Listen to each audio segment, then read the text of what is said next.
तो अब हम पढ़ने वाले हैं डबल सर्कुलेशन। पर डबल सर्कुलेशन समझने से पहले हमें बहुत सारी चीजें समझनी पड़ेंगी। वो क्या क्या है अब देखते हैं। एक बात बताओ, सबसे पहले ना डबल सर्कुलेशन को समझ लेते हैं कि डबल सर्कुलेशन को एक शॉर्ट में कि होता क्या है, क्या टर्म है और क्या मतलब है वो देखते हैं। डबल का मतलब क्या होता है, 2 बार। और सर्कुलेशन मतलब क्या है, कोई चीज सर्कुलेट करके पूरा ब्लड मेरा हार्ट से लेके कहाँ जाएगी, पूरी बॉडी सेल्स का मतलब ब्लड लंग्स से हार्ट के पास जा रहा है और हार्ट से कहाँ जा रहा है, पूरे हर एक ऑर्गन के सेल के पास जा रहा है। इतनी चीजें याद रखो।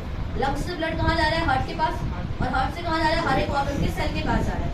और फिर उसी सेल के ऑर्गन से कहाँ जा रहा है, दोबारा हार्ट के पास, और दोबारा हार्ट से कहाँ जा रहा है, लंग्स के पास। तो मेरा जो ब्लड है ना वो सर्कुलेट करता है 2 बार। किसके द्वारा, हार्ट के द्वारा। तो blood circulate twice through the heart in 1 complete cycle. मतलब साइकिल तो पूरी एक ही है, लंग्स से हार्ट, हार्ट से बॉडी पार्ट, वापस से हार्ट, फिर लंग्स, ऐसे जा रहा है। लेकिन वो पूरी है तो एक साइकिल ही। एक्चुअल में हो क्या रहा है, लंग्स से ब्लड कहाँ जा रहा है, बॉडी पार्ट तक ही तो जा रहा है, देखा जाए ध्यान से तो मतलब साइकिल तो एक ही है, लेकिन जो मेरा ब्लड सर्कुलेट करता है ना वो 2 बार करता है। इसी को मैं क्या बोल देती हूँ, डबल सर्कुलेशन कहते हैं। अब डबल सर्कुलेशन कैसे होता है वो समझेंगे एकदम एंड में। उससे पहले कुछ इंपॉर्टेंट टर्मिनोलॉजी है और कुछ प्रोसेसेस है जो तुम्हें समझने पड़ेंगे। ठीक है, तो वो स्टार्ट करते हैं। सबसे पहले सर्कुलेशन मेरे 2 तरीके के हो सकता है। मेरा ब्लड हार्ट से आ तो रहा है और हर एक सेल तक पहुंचे ना, हो सकता है सेल के स्पेसेस के बीच में लग जा रहा है। तो इसके बेसिस पे कि मेरा जो ब्लड है वो हार्ट से निकल के पूरे सेल तक जा रहा है कि नहीं जा रहा है, उसके बेसिस पे हमने सर्कुलेशन 2 तरीके से बांट दिया। पहला है ओपन सर्कुलेशन और दूसरा क्या है, क्लोज सर्कुलेशन। तो ओपन सर्कुलेशन क्या होता है, आओ देखते हैं। जब मान लो हार्ट से ब्लड आया तो, लेकिन अगर कोई भी ऑर्गन, कोई भी सेल है ना, तो उनके स्पेस, मान लो ये एक सेल है, ये 2 सेल है, तो जब वो तुम्हारी वेन या आर्टरी जो भी आ रही होगी ना लेके ब्लड को, तो वो इन जैसे स्पेसेस के बीच में रहेगा, पूरे सेल से कनेक्टेड नहीं रहेगा, इस तरीके से नहीं रहेगा, ऐसे थोड़ा सा अलग रहेगा। तो उनके बीच में स्पेस बन जा रहा है, तो जो जगह है ना उनके बीच में डाल देता है। ब्लड है चाहे कोई भी इंपॉर्टेंट चीज है ना, उनके बीच में डाल के वापस हो सकता है। तो क्या ये प्रॉपर सर्कुलेशन है? नहीं है। तो ओपन वाले में कुछ ऐसा होता है। ये किसके अंदर पाया जाता है, लोअर ऑर्गेनिज्म में भी, जिसमें एकाइनोडर्माटा में। किसके अंदर पाया जाएगा, एकाइनोडर्माटा। क्या होता है ये थोड़ा टफ होगा अभी समझना, बस ये 11th क्लास में पढ़ा जाएगा एकाइनोडर्माटा के बारे में। फिलहाल देखते हैं क्लोज वाला। क्या देखते हैं, दूसरी टाइप क्लोज जो हमारे अंदर होता है। ये पूरा एक क्लोज लूप है, मतलब अगर मेरे हार्ट से ब्लड निकलेगा तो मेरे हर एक ऑर्गन के सेल तक जाएगा, किसी स्पेसिस में नहीं डाला जाएगा। और हाँ, ऐसे स्पेसिस को हम क्या बोल देते हैं, जो गैप है उसको मैंने क्या टर्म दे दी, साइन्यूसिस स्पेस। क्या बोल दिया मैंने, तो गैप के लिए मैंने क्या नाम दे दिया, साइन्यूसिस नाम दे दिया। फिलहाल इधर आ जाओ। अब जो भी हमारा जो ब्लड सर्कुलेट करता है, अब मान लो ये क्लोज सर्कुलेशन तो हो रहा है, पर ये भी ना इस पाथवे को फॉलो कर रहा है। मतलब जो ब्लड का जो एक्सचेंज है किनके किनके बीच में हो रहा है, उनके बेसिस पे मेरे सर्कुलेशन 2 तरीके के हैं। एक है मेरा पल्मोनरी सर्कुलेशन और एक है मेरा systematic circulation. Pulmo word biology में कभी भी आए तो उसका मतलब है लंग्स से रिलेटेड है, कुछ इससे रिलेटेड है। पल्मो वर्ड आ जाए, न्यूमो वर्ड आ जाए, ये सब मेरे किससे रिलेटेड वर्ड है, लंग्स से रिलेटेड है। तो पल्मो हो रहा है, इसका मतलब ब्लड मेरा किसके किसके बीच में एक्सचेंज कर रहा होगा, हार्ट तो है ही है, तो ब्लड मेरा एक्सचेंज करेगा हार्ट के और लंग्स के बीच में। किसके बीच में, अब सिस्टमैटिक सर्कुलेशन में ब्लड किसके बीच में एक्सचेंज करेगा, वो करेगा हमारा हार्ट के और बाकी rest of the body part. मतलब जब मेरा लंग्स से ब्लड हार्ट तक आ रहा है तो वो मेरा पल्मोनरी सर्कुलेशन है, और जब मेरा ब्लड हार्ट से लेके हर एक बॉडी पार्ट तक जा रहा है तो उसको मैंने बोल दिया सिस्टमैटिक सर्कुलेशन। क्या बोल दिया, सिस्टमैटिक। अब एक बात समझो, अभी ये एक मान लो ब्लड वेसल्स है, इस ब्लड वेसल्स के अंदर ना अगर ऑक्सीजन एड अप हो जाए तो इसे बोल देते हैं ऑक्सीजनेटेड ब्लड। क्या बोल देते हैं, ऑक्सीजनेटेड ब्लड। तो अगर किसी भी ब्लड वेसल्स, कैपिलरी, किसी के भी अंदर अगर ऑक्सीजन ऐड हो जाता है तो उसे हम बोलते हैं ऑक्सीजनेटेड ब्लड। क्या बोल देते हैं, ऑक्सीजनेटेड। और अगर इसी ब्लड के अंदर CO2 ऐड कर दूं तो इसे बोल देंगे डीऑक्सीजनेटेड ब्लड। कैसा ब्लड बोलेंगे, डीऑक्सीजनेटेड। मान लो अभी तुम्हारा ब्लड था, उस ब्लड के अंदर अगर ऑक्सीजन ऐड हो गया तो क्या उसमें कार्बन डाइऑक्साइड नहीं होती है, पर उस ब्लड के अंदर ना जो कंसंट्रेशन है ऑक्सीजन की वो ज्यादा हो गई है, इसलिए ब्लड को मैंने क्या बोल दिया है, ऑक्सीजनेटेड। अब मान लो जो तुम्हारा ब्लड है उसके अंदर CO2 ऐड हुआ है, तो क्या उसके अंदर ऑक्सीजन ही है, और ऑक्सीजन की मात्रा कैसी है, बहुत ही कम है, इसके मुकाबले में CO2 के। इसीलिए मेरा ब्लड जिसकी मात्रा ज्यादा रहेगी, जिसकी कंसंट्रेशन ब्लड के अंदर ज्यादा रहती है, हम ब्लड को वही टर्म दे देते हैं। अगर ब्लड के अंदर ऑक्सीजन ज्यादा है तो ब्लड कैसी हो गई, और अगर ब्लड के अंदर कार्बन डाइऑक्साइड ज्यादा हो गई तो क्या बोलेंगे, डीऑक्सीजनेटेड ब्लड बोलेंगे। अब इसके उसके बाद ना ये आता है, मैंने बोला था ना मैं आपको बताऊंगी कब कौन सी वेन या आर्टरी टूट रही है तो उसे क्या बोलते हैं। उसको समझने से पहले समझते हैं आर्टरी और वेन क्या होती है। ब्लड को लेके जाने वाले ना ब्लड वेसल्स होते हैं। अब वो दो तरीके के, हो सकता है आर्टरी हो सकता है। तो इसे समझने से पहले हमें समझना होगा आर्टरीज और वेन्स क्या होती है, ठीक है।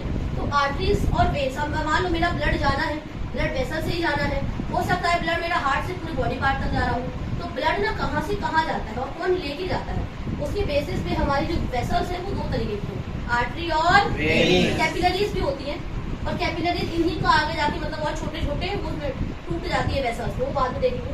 पहले आर्टरी क्या होती है, ए से क्या होता है आर्टरी, मतलब ये ब्लड को ना हार्ट से दूर लेके जाएगा। कैसे लेके जाएगा, और हार्ट से अगर ब्लड दूर जा रहा है तो कहाँ जा रहा होगा, लंग से पास नहीं, लंग से पहले वो कहाँ जाएगा, बॉडी पार्ट। सब तो मैंने बताया पहले अगर मान लो ब्लड जा रहा है तो लंग से ब्लड के पास जा रहा होगा, हार्ट के पास जा रहा होगा, और हार्ट से कहाँ जा रहा होगा, बॉडी पार्ट तक, और बॉडी पार्ट से वापस ब्लड कहाँ जाता है मेरा हार्ट, और हार्ट से वापस कहाँ जा रहा होगा, लंग। तो जब मेरा ब्लड हार्ट से दूर जाए और कहाँ जाए, बॉडी पार्ट तक, तो वो लेके कौन जाता है, आर्टरी लेके जाती है। कौन लेके जाती है, आर्टरी। और जब मेरा ब्लड हार्ट की तरफ आए, देखो ये हार्ट है, अगर इससे दूर जाएगा तो आर्टरी, और इसकी तरफ आएगा तो वो वेन। सपोज करो ये आपका हार्ट है, ऐसे तो नहीं है बट मान लेते हैं कि ये हार्ट, और अगर यहाँ से जो भी ब्लड वेसल्स लेके जाएगी ब्लड को हार्ट से दूर लेके जा रही है तो ये मेरी हो गई आर्टरी। क्या हो गई, अब कोई भी वेसल्स अगर लेके आ रही है ब्लड हार्ट तक, उसे मैंने क्या बोल दिया, वेन बोल दिया। क्या बोल दिया, आर्टरी और वेन में मेजर डिफरेंस क्लियर है, क्लियर है कि नहीं क्लियर है। अब एक बात बताओ, जो भी तुम्हारी आर्टरी रहेगी उसे मोटा होना चाहिए कि पतला, क्योंकि वो एक ही बार में ना पूरे ब्लड को पंप करके हर एक बॉडी पार्ट तक पहुंचा देती है, पहुंचाएगी ना। तो ये कैसी होती है, थिक होती है, और ये कैसी होती है, और जो आपकी आर्टरी है ये ऑक्सीजनेटेड ब्लड को लेके जाएगी, और ये कैसे ब्लड को लेके जाएगी, जो लेके आएगी ऑक्सीजनेटेड। डीऑक्सीजनेटेड ब्लड क्या होता है मैंने समझा दिया आपको। और जो आपकी आर्टरी बहुत ही डीप डाउन होती है, मतलब अगर आपका अपने स्किन से मतलब बात करो ना ये एपिडर्मिस की, तो मेरे स्कूल के अंदर एकदम डीप में अंदर में था, लेकिन पेज ऊपर में ही रहती है, सरफेस में ही एपिथेलियम टिश्यू के जस्ट सरफेस के पास ही रह जाती है। लेकिन वे आर्टरीज कहाँ होती है, एकदम अंदर में। जो ये ग्रीन ग्रीन दिख जा रही है वेज दिखती है, लेकिन जब हम यहाँ जो वैसे अंदर जो टच करके देखते हैं ना एकदम थोड़ा डीप डीप सा और थोड़ा ना एकदम मोटा मोटा सा फील होता है, वो आपकी आर्टरीज है। क्या है वो आपकी आर्टरीज। हाँ, नसें को क्या बोलते हैं, नसों को, नसों तो वही है कि मतलब नस निकल रही है तो मतलब वेन्स है, नसों को बोलेंगे वेन्स है, ठीक है। पर एक्चुअल में ब्लड जो निकालेंगे ना, जैसे मान लो जो भी काम होता है अंदर में टच करके फील करते हैं, वो आर्टरीज के लिए करते हैं, ठीक है। इतना समझ आ गया। अब देखते हैं क्या है, मान लो आर्टरी क्या कर रही होगी, ऑक्सीजनेटेड ब्लड को लेकर आ रही होगी। अब एक बात समझो, मेन आर्टरी है, सारा ब्लड आ रहा होगा, ये आगे जाके ना और टूटता है ट्यूब। तो जो मेन आर्टरी आती है, तो एक मेन जो सारा ब्लड को लेकर आ रही है हार्ट से, उसे हम बोलते हैं आर्टरी। क्या बोल देते हैं, अभी आप एक बात बताओ, तुम्हारे हार्ट से अगर ब्लड आ गया तो हर एक ऑर्गन के पास जाएगा ना, तो जाने के लिए एक एक आर्टरियोल टूटेगा, किसमें टूटेगा। अब क्या पूरी एक ही आर्टरी हर जगह पहुंचा सकती है, नहीं ना, पॉसिबल ही नहीं है। मान लो किडनी को भी देना है, लिवर को भी देना है, तो उसके लिए पहले वो टूटेगा ना। तो पहले मान लो ये किसी भी तुम्हारे ऑर्गन किडनी के पास चला गया मान लो, तो पहले आर्टरी टूटेगा आर्टरियोल्स में, एक गया होगा किडनी के पास, एक गया होगा लिवर के पास, एक गया होगा किसी और ऑर्गन, गॉल ब्लैडर किसी के पास भी चला गया, ठीक है। तो यहाँ आ गया, यहाँ आ गया। अब अंदर जाके लिवर में भी तो हजारों करोड़ों सेल्स हैं, किडनी में भी तो मिलियंस के सेल्स हैं कि नहीं है, तो वहां पे वापस आके ये आर्टरियोल टूटता है कैपिलरी में। मैंने क्या बोला, दोबारा समझो। जब पूरा मेन ब्लड हार्ट से आ रहा है तो आर्टरी के थ्रू आता है, जिसे हम ऑर्टा भी बोल देते हैं। क्या बोल देते हैं। इसके बाद ये टूटता है आर्टरियोल में, क्योंकि हर एक ऑर्गन के पास एक आर्टरियोल जाएगा कि नहीं जाएगा, जाएगा ना। तो आर्टरी टूट गया आर्टरियोल में, और हर एक ऑर्गन के पास मिलियंस ऑफ सेल तो है ही है, और मैंने बोला था हर एक सेल के पास एक ब्लड वेसल का होना जरूरी है। तो ये आर्टरियोल में किसमें टूट जाएगा, कैपिलरीज में। अब यही कैपिलरीज, एक बात बताओ, तो उसके अंदर क्या था, ऑक्सीजन था, तो ये उस किडनी के सेल्स को क्या दे देगा, ऑक्सीजन दे देगा। अब ये वहां से क्या ले लेगा, तो ब्लड कैसा बन जाएगा, डीऑक्सीजेटेड बन जाएगा। तो यहाँ पे इसने CO2 किडनी के O2 किडनी के हर एक सेल को दे दिया, और सेम यही सी ब्लड वेसल ने, अब ब्लड वेसल नहीं बताता, ब्लड वेसल अभी भी वो कैपिलरी ही है, लेकिन अब उस कैपिलरी के अंदर क्या आ गया है, CO2 आ गया है। क्या आ गया है, ऑक्सीजन पूरा खत्म नहीं हुआ है, बस CO2 का लेवल क्या हो गया है, ज्यादा हो गया है। इसीलिए आप इसे क्या बोलोगे, डीऑक्सीजनेटेड हो गया। क्या हो गया है। अब ये आगे जाके बहुत सारी कैपिलरी जो टूटी थी वो आपस वो एक क्या बना लेगी, अब डीऑक्सीजनेटेड है ना। तो पहले अगर कोई वेन है वो टूटता है वेन्यूल्स में, और फिर वो भी आगे जाके कैपिलरी में ही टूटता है। तो अब ये कैपिलरी यहाँ की जुड़ के क्या बना लेगी, बताओ, वेन्यूल्स बना लेगी, और ये आगे जाके क्या बना लेगा, सारे वेन्यूल जुड़ के वेन बना लेगी। तो आर्टरी टूटता है आर्टरियोल्स में, किसी भी ऑर्गन के पास जाने के लिए, और हर एक सेल के पास जाने के लिए वो टूटेगा कैपिलरी में। उस कैपिलरी ने CO2 दे दिया, अब वो सारे कैपिलरी जुड़ के क्या बना लेंगे, वेन्यूल्स, और वो सारे वेन्यूल्स आपस में जुड़ के क्या बनाएंगे मेरे वेन्स बनाएंगे। क्या ये वाली चीज क्लियर है? बिकॉज ये चीज क्लियर है तो डबल सर्कुलेशन समझना इतना क्लियर। अब हम देखते हैं कि एक्चुअल में डबल सर्कुलेशन कैसे होती है। ये सीक्वेंस है लंग्स से हार्ट के पास, हार्ट से बॉडी पार्ट के पास, बॉडी पार्ट से फिर से हार्ट के पास, और हार्ट से फिर से कहाँ जाएगा, लंग्स। तो आप सबसे पहले ना हार्ट को थोड़ा सा देखिए। जो मेरा या हमारा जो हार्ट है वो 4 चैम्बर हार्ट है। कैसा हार्ट है? 4 चैम्बर। हमारे हार्ट के अंदर 4 खाने होते हैं। क्या होते हैं? 4 ऐसे रूम टाइप है। तो 1 चैम्बर, 2 चैम्बर, 3 चैम्बर और 4 चैम्बर। इस वाले पूरे सेक्शन को बोलते हैं राइट साइड वाला चैम्बर है, और ये कैसा चैम्बर है? लेफ्ट साइड का चैम्बर है। तो इसको मैंने ऊपर वाला जो मेरा साइड है, अपर जो भी दोनों ये है दिख रहे हैं, अपर चैम्बर जो भी दिख रहा है उसको मैंने बोल दिया आर्ट्रियम बोल दिया। क्या नाम दे दिया? और लोअर वाले दोनों चैम्बर को मैंने नाम दे दिया वेंट्रिकल नाम दे दिया। क्या नाम दे दिया? वेंट्रिकल। अब इधर देखो, इसको क्या बोलेंगे? राइट आर्ट्रियम, और ये क्या हो जाएगा? लेफ्ट। ये क्या हो जाएगा? राइट वेंट्रिकल, और ये क्या हो जाएगा? इतनी बातें क्लियर क्लियर ना? अब मेरे दोनों साइड्स को, राइट साइड और लेफ्ट साइड को डिवाइड करने वाला एक सेप्टा, अगर आपका हार्ट का ये राइट साइड है, लेफ्ट साइड है, तो डिवाइड करने वाला एक मेम्ब्रेन रहेगा जिसे हम सेप्टम बोल देते हैं। क्यों सेप्टम क्यों प्रेजेंट होगा? ताकि मेरे ऑक्सीजनेटेड ब्लड और डीऑक्सीजनेटेड ब्लड की मिक्सिंग ना हो जाए। क्या ना हो जाए? मिक्सिंग ना हो जाए। उसके बाद यहाँ पे जब मेरे एक चैम्बर के एक साइड वाले से दूसरे वाले में जा रहा होगा तो ब्लड के फ्लो के लिए कोई रास्ता चाहिए ना, तो वो रास्ता प्रोवाइड करता है एक फ्लैप लाइक स्ट्रक्चर जिसे हम वाल्व बोल देते हैं। क्या बोल देते हैं? वाल्व। मैंने स्फिंक्टर और वाल्व में डिफरेंस बताया था। स्फिंक्टर मसल्स का ही पार्ट होता है। मसल्स ही ना, जो मसल्स होते हैं किसी भी ऑर्गन को अपने आप को स्फिंक्टर में कन्वर्ट करते हैं। लेकिन यहाँ पे ऑलरेडी फ्लैप लाइक है, वो दोनों साइड कराता है, आने के लिए भी और जाने के लिए। लेकिन वाल्व सिर्फ वन वे फ्लो कराता है। अगर ब्लड इस चैम्बर से उस चैम्बर में आ गया तो वापस पीछे नहीं जा पाएगा। इतना क्लियर है? ये सारी बातें समझ आ गई है। अब देखो, मान लो लंग्स के पास क्या एल्वोलाई, उस एल्वोलाई ने मेरे कैपिलरीज को, उसको आप समझ पा रहे हो कैपिलरी मैंने क्यों बोला? उस कैपिलरी को क्या दिया? अपने वाले कैपिलरी को O2 दिया होगा। ब्लड कैसा बन गया? ऑक्सीजन। कैपिलरी आगे जाके क्या बना ली होगी? सारी कैपिलरी में ऑक्सीजन आ गया। आर्ट्रियोल्स बनाया और नहीं बनाया होगा, वो आर्ट्रियोल्स फिर आर्टरी ऐसे बन गया होगा। मान लो यहाँ से सारा ब्लड कहाँ गया? सबसे पहले लेफ्ट आर्टरियम में जाए। पहले ना हम सीक्वेंस समझ लेते हैं कहाँ से कहाँ ब्लड जाए। सिंपल, लंग से ब्लड जाएगा आपका लेफ्ट आर्टरियम में, उसके बाद वाल्व से होता हुआ आपका जाएगा लेफ्ट वेंट्रिकल में। फिर यहाँ से एक ब्लड वेसल, कौन सी ब्लड वेसल लेंगे? यहाँ से हर एक बॉडी पार्ट तक, किडनी के सेल के पास, लिवर के सेल के पास, हर एक सेल के पास। अब वापस यहाँ से मेरा ब्लड आएगा वापस कहाँ पे? राइट आर्टरियम में आएगा। राइट आर्टरियम का फिर से वाल्व से होता हुआ राइट कहाँ जाएगा? वेंट्रिकल्स में। फिर यहाँ से होता हुआ ब्लड वापस से कहाँ चला जाएगा? लंग्स। डबल सर्कुलेशन हो गई। एक बार यहाँ से यहाँ पूरे यहाँ रिपीट करा, दूसरा फिर से यहाँ रिपीट करा। मतलब एक ही बार दिल में आने के लिए 2 बार में आया। पहले एक बार में यहाँ आया और दूसरे बार में यहाँ आया, इसीलिए मैंने इसे क्या बोल दिया? डबल सर्कुलेशन करना। इतना क्लियर है? पांचवें क्लियर है? क्योंकि वेन्स इंपॉर्टेंट है, किसके किसके थ्रू जा रहा है, वेन या आर्टरी पर, मुझे समझा दो। इतना समझ आ रहा है कहाँ से कहाँ जा रहा है? अभी अब देखते हैं ब्लड कैसा गया हुआ। लंग्स से एल्वोलाई ने O2 दिया है, तो ब्लड अभी ऑक्सीजनेटेड जाएगा कि नहीं जाएगा? अभी मेरा ब्लड यहाँ से आ रहा है, ऑक्सीजनेटेड ब्लड आ गया। अब किसके थ्रू? ब्लड ये है, मतलब लंग्स से हार्ट की इन्फेक्शन हो रहा है, तो उसके लिए मैंने नाम दिया था पल्मोनरी, मतलब पल्मोनरी। और क्या हार्ट की तरफ आ रहा है तो वेन होगा कि आर्टरी होगी? तो पल्मोनरी वेन से होता हुआ ऑक्सीजनेटेड ब्लड कहाँ आ गया? लेफ्ट आर्टरियम में आ गया। अब लेफ्ट आर्टरियम से वाल्व से होता हुआ मेरा ब्लड कहाँ जाएगा? लेफ्ट वेंट्रिकल में जाएगा। अब एक बात बताओ, लेफ्ट वेंट्रिकल से जब स्टार्टिंग में जब सारा ब्लड पंप होगा, स्टार्टिंग की बात कर रही हूँ बस, जब स्टार्टिंग में सारा ब्लड पंप होगा तो वो तो मेन आर्टरी या ऑर्टर ही होगी कि नहीं होगी? मुझे इतना बता, होगी ना? एक बात बताओ, क्या अगर मान लो हार्ट में ब्लड पंप करा तो एकदम से सारे सेल के पास पहुंच जाएगा? क्या नहीं ना?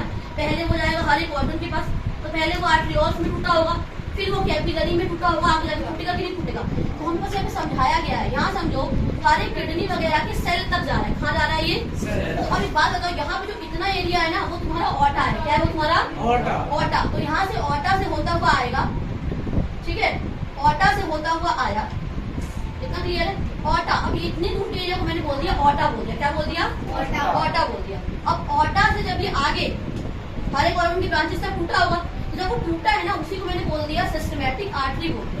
क्या बोल दिया? Systematic artery. इसके बाद हर एक ऑर्गन के सेल तक गया होगा, और अभी ब्लड कैसा है? ऑक्सीजनेटेड ही है, तो यहाँ से हर एक ऑर्गन के सेल तक टूटा ऑक्सीजनेटेड ब्लड क्या बॉडी पार्ट था, तो जब वो सेल तक पहुंचा है ना तब वो कैपिलरी बन गया।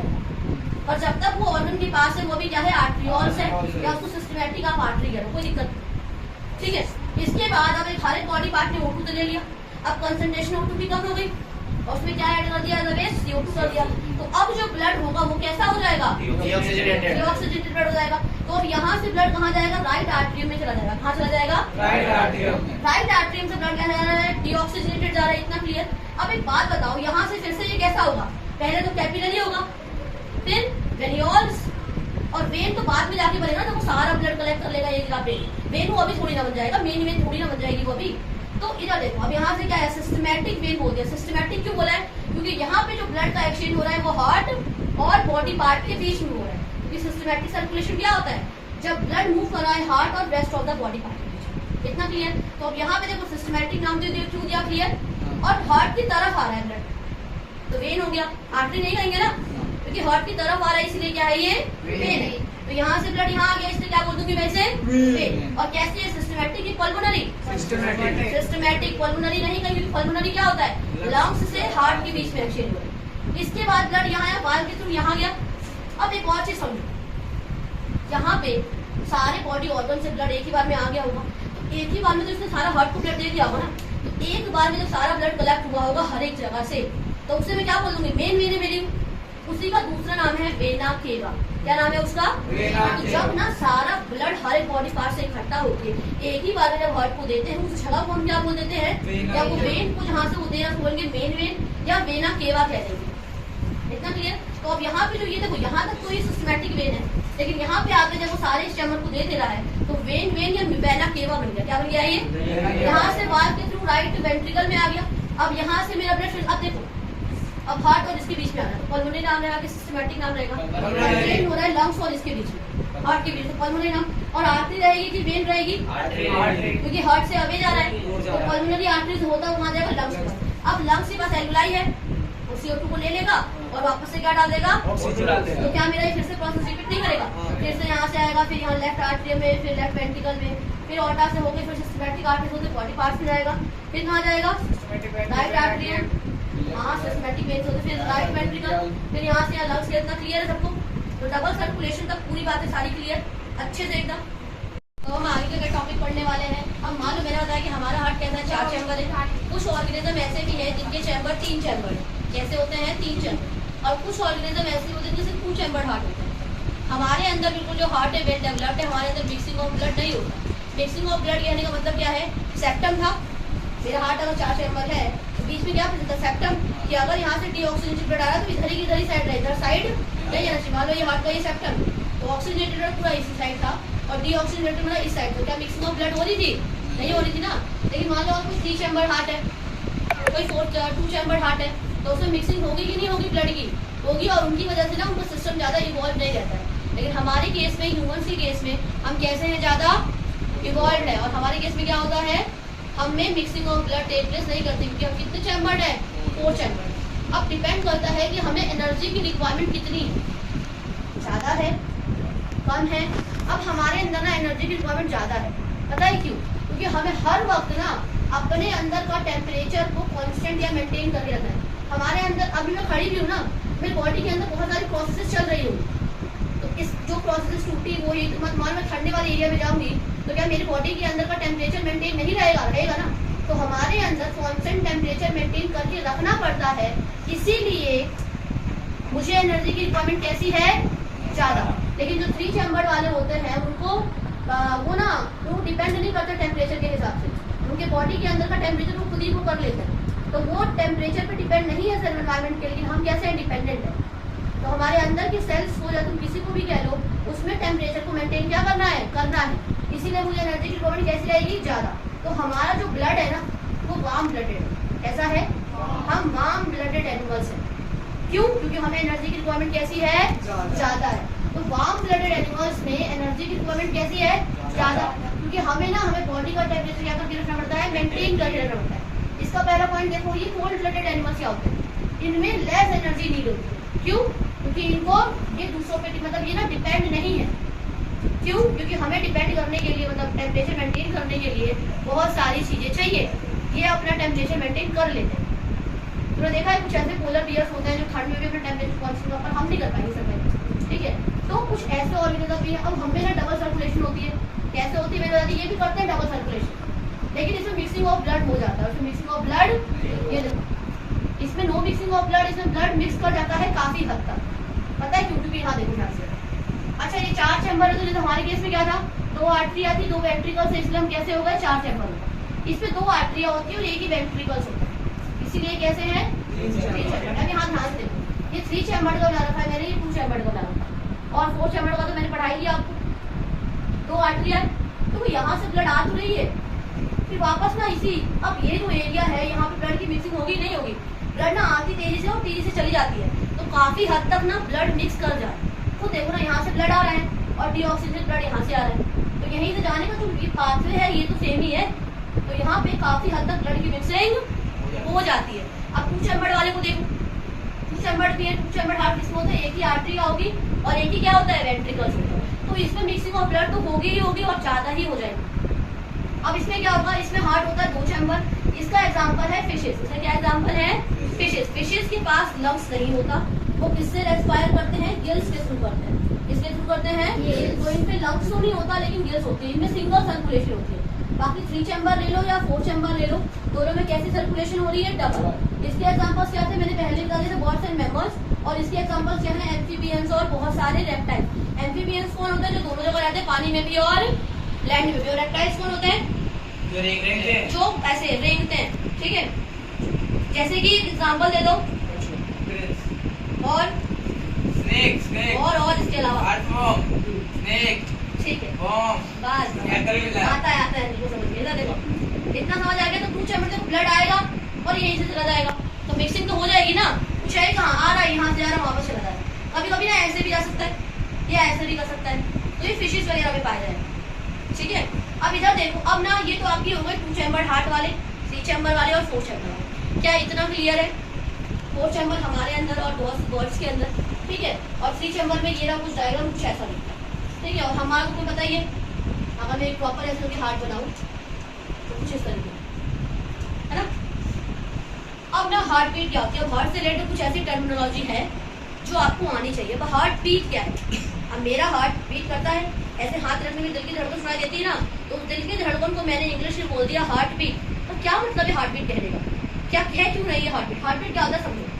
मान लो आर्टरी को ब्लड देना है, तो जब वो कॉन्ट्रैक्ट कर दे, सारा ब्लड को क्या करे, मान लो आर्टरी अभी ऐसी थी, उसने सारा ब्लड कौन से वाले से, राइट वाले आर्ट्रियम वाले में सारे ब्लड को एक कॉन्ट्रैक्ट करा, तो एक कंप्लीट कॉन्ट्रैक्शन और रिलैक्सेशन जब मेरा हार्ट कर देता है तो क्या हो जाती है, पूरी एक हार्ट बीट, पूरी एक दिल की धड़कन सुनाई देती है, उसे हम क्या बोलते हैं, हार्ट बीट बोलते हैं। कि मतलब कि जब एक कंप्लीट साइकिल फॉलो हो जा रहा है, मतलब ब्लड सारा ले भी लिया, ऐसे निकाल भी दिया उसमें, और वापस इस आर्टरी ने पूरा खाली करके वापस हार्ट के अंदर आ गया, तो एक पूरा कंप्लीट सर्कुलेशन हुआ है। तो मैंने क्या लिखा है, 1 complete contraction and relaxation of heart. Heart का ऐसे करना और ऐसे करना, बस, वो भी किसका, आर्टरी का। किसका, आर्टरी ऐसे करेगी, ब्लड सारा निकाल देगी और वापस ऐसे कर देगी, क्योंकि जब तक वो वापस ब्लड नहीं देगी तो कॉन्ट्रैक्ट क्यों करेगी, क्योंकि ब्लड आ रहा है ना उसके अंदर निकालने के लिए, तो ऐसे और ऐसे करना एक हार्ट बीट सुनाई देती है। तो यहाँ पे जो सुन रहे हो वो आपकी हार्ट बीट है, और कितनी होती है नॉर्मल, 1 मिनट में कितनी बार करनी चाहिए, वो 70 से 72 टाइम्स होती है पर मिनट, ठीक है। अब हम रनिंग कर लें, इन केस ये सब बढ़ जाता है, और अगर नॉर्मल कंडीशन में भी अभी आपकी हार्ट बीट बढ़ी पड़ी है, इसका मतलब आपको दिल से रिलेटेड कोई दिक्कत हो सकती है और डॉक्टर से आपको चेकअप कराना पड़ेगा, ठीक है। उसके बाद इसको नापने वाले डिवाइस का नाम क्या है, स्टेथोस्कोप है। क्या है इसका नाम, स्टेथोस्कोप है, जिस डिवाइस से हम क्या करते हैं, हार्ट बीट को नापते हैं। देखा ना डॉक्टर कान में लगा देता है, और वहाँ पे बोलता है नेक वाले जिससे नाम हो, फिर हार्ट बीट देखता है सही है कि नहीं है। उसके बाद आता है पल्स। क्या होती है पल्स, और हार्ट बीट कुछ डिफरेंट नहीं है, चीजें वही है, लेकिन अब pulse expansion of N artery, heart वो कितना फैला है, कॉन्ट्रैक्ट करा है ना, तो कॉन्ट्रैक्ट करने के लिए वो कितना एक्सपेंड करा है, उसे मैंने बोल दिया पल्स। ये प्रोसेस है, एक्सपेंशन करना प्रोसेस, प्रोसेस का नाम दे दिया पल्स, और जितना वो कर रहा है उसे मैंने बोल दिया पल्स रेट बोल दिया। और वो भी 1 मिनट में कितनी रहेगी, 70 से 72 बार। अगर मुझे हार्ट बीट नापनी है तो हम हार्ट के पास स्टेथोस्कोप लगाएंगे, लेकिन अगर पल्स रेट नापनी है तो वो स्टेथोस्कोप के बिना भी हम ऐसे कलाइयों पे से ऐसे हाथ रख के नापते ना डॉक्टर्स, हाथ लेते हैं यहाँ पे हमारी कलाई पे रिस्ट से नाप दिया जाता है। मैंने क्या लिखा है, पल्स क्या होता है? एक्सपेंशन कांटा आर्टरी का हर टाइम जब भी उसके अंदर ब्लड क्या आएगा। एक बात बताओ, ये आर्टरी इसके अंदर ब्लड आया, इससे कॉन्ट्रैक्शन कर ली, मतलब अभी इसकी पल्स आ रही, क्या आ रही है? इसके अंदर ब्लड आ गया ना इस आर्टरी के अंदर, कितना वो फैल रहा है, अब कितनी स्पीड से फैल रहा है और कितनी बार कर रहा है, इसको मैं रेट बोल दूंगी। तो एक बात बताना, हार्ट बीट और पल्स रेट में कुछ डिफरेंस है ज्यादा? पल्स रेट क्या बोल दिया मैंने, किस तरीके से फैल रहा है, और हार्ट बीट क्या है? उसका फैलना और वापस से वो कर देना, रिलैक्स कर देना। उसमें ब्लड आया ना तो पल्स रेट हो गया, और वापस जो निकल गया वो तुम्हारी हार्ट बीट है पूरी, दिल धड़कना एक तरीके से। तो अब इधर देखो, सुखाना तो रिस्ट पे नाप लेते, कलाई पे रख के नाप लेते, कभी कभी गर्दन से भी कर लेते, कोई बड़ी बात नहीं। अब ब्लड प्रेशर क्या होता है? मेरे ब्लड के अंदर कितना, किस प्रेशर से ब्लड आ रहा है? अब कोई प्रेशर से ही तो आया होगा, हो सकता है इतने mmHg से, mmHg मतलब मिलीमीटर, जो भी hg मतलब मरकरी है। तो मान लो उस आर्टरी के अंदर ब्लड आ रहा है, तो किस प्रेशर से आ रहा है? ब्लड का प्रेशर मतलब क्या है? किस स्पीड से, किस प्रेशर से फ्लो कर रहा है, तो उसे हम क्या बोल देते हैं? ब्लड प्रेशर बोल देते हैं। इसकी नॉर्मल वैल्यू क्या है? 120/80 mmHg। नॉर्मल वैल्यू क्या है? 120 mmHg। क्या है? mmHg मतलब मरकरी। इतना क्लियर? अब इसको नापते हैं। अब देखो, इसको नापने वाले डिवाइस का नाम है स्पाइकोमैनोमीटर। क्या नाम है डिवाइस जिससे नापते हैं हम? स्पाइकोमैनोमीटर। इससे पहले समझते हैं, अब इसमें दो तरीके के प्रेशर है, सिस्टोलिक प्रेशर और डायस्टोलिक प्रेशर। सिस्टोलिक प्रेशर क्या होता है? वो मैक्सिमम प्रेशर, अब इस आर्टरी के अंदर मान लो ये आर्टरी है, इसमें ब्लड आई होगी, तो किस मैक्सिमम प्रेशर से ब्लड आया, वो उसमें जा रही है उसे छोड़ के आर्टरी, तो उसे मैंने बोल दिया सिस्टोलिक प्रेशर। मतलब ब्लड आर्टरी के अंदर आई, जहाँ से भी हार्ट दे रहा था, अब किस प्रेशर से वो इस आर्टरी को लीक करती है, छोड़कर जाती है, मैक्सिमम प्रेशर। मैंने क्या बोला है? तो मैक्सिमम प्रेशर को मैंने बोल दिया जब वो आर्टरी लेफ्ट करता है ब्लड आर्टरी से, उसे मैंने बोला सिस्टोलिक प्रेशर, और उसकी वैल्यू कितनी है? 120 mmHg। डायस्टोलिक प्रेशर क्या होता है? वो मिनिमम प्रेशर, यहाँ मैक्सिमम था ना मिनिमम प्रेशर है, मिनिमम प्रेशर को हमने बोल दिया डायस्टोलिक, और इसकी वैल्यू कितनी होती है? 80/80 mmHg। तो टोटल वैल्यू कितनी होगी? Normal value 120/80 mmHg। अगर इससे प्रेशर कम हो गया तो बोलते हैं हाइपोटेंशन हो गया, मतलब बीपी कम हो गया। ब्लड प्रेशर, बीपी का नाम सुना होगा कैजुअली आपने। और अगर इस वैल्यू से ज्यादा बढ़ गया तो मतलब प्रेशर कैसा हो गया? ज्यादा, और उसे हम क्या बोल देंगे? हाइपर टेंशन बोल देंगे। अगर किसी को हाइपोटेंशन प्रेशर कम रहता है, देखो सर दर्द तो दोनों के फील होता है, लेकिन अगर बीपी प्रेशर कम है तो बोलते हैं सॉल्ट का इंटेक करो, और जब प्रेशर ज्यादा होता है, बीपी बढ़ा हुआ होता है, तो बोलते हैं सॉल्ट की मात्रा कम लेनी चाहिए, क्योंकि सॉल्ट ना प्रेशर को बढ़ाता है। आयोडीन क्या करता है? हमारे ब्लड प्रेशर को क्या करता है? इंक्रीज कराता है। और जो हम टैबलेट खाते हैं ना, वो मेरे थायराइड ग्लैंड में सिग्नल देता है कि आयोडीन क्या करी जाए? ज्यादा। ठीक है, इतना समझ आ गया? तो सारे मेरे ख्याल से सारे क्लियर हो गया।